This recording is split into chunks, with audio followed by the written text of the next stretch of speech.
often remark that collaborative response, it feels like it's one more thing that's on your plate, but it's not. It is the framework and organizational mindset to help move forward the key priorities that you've established within your school. And in past iterations of our school improvement plan, when we determine, so what are the things that we'll do to help us reach those goals, we would have broad universal approaches. Things such as we'll do staff PD around a particular literacy resource or strategy. We will attend conferences.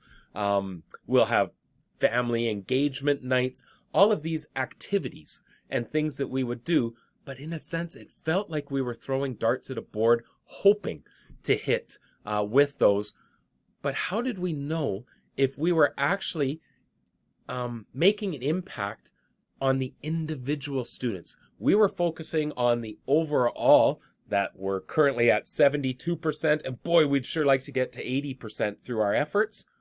But when we focused in on specific students through some very intentional ways, we were able to see incredible gains and growth in our priority areas. So when you think about those key priorities, think about the goals that you've established within your school improvement plan, your school development plan, whatever the terminology is that you utilize within your own school or system. And when you think about those priority areas, they should become the key drivers for how do we attend to those priorities through collaborative response. So let's detail what we mean by that.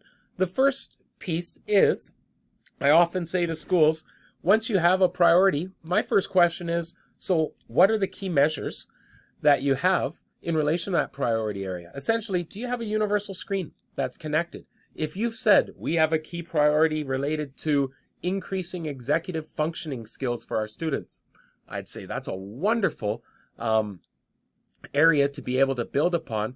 Do you have a way of determining which students specifically have gaps within their executive function? The first piece is to build out what is the universal screen that you have in relation to that priority area. So here's an example. If a school has said reading is one of our key goals in our school improvement plan, then all right, do we have a reading assessment? In this particular example, we do, and then are able to help identify specifically who are the students that we should be paying attention to within this.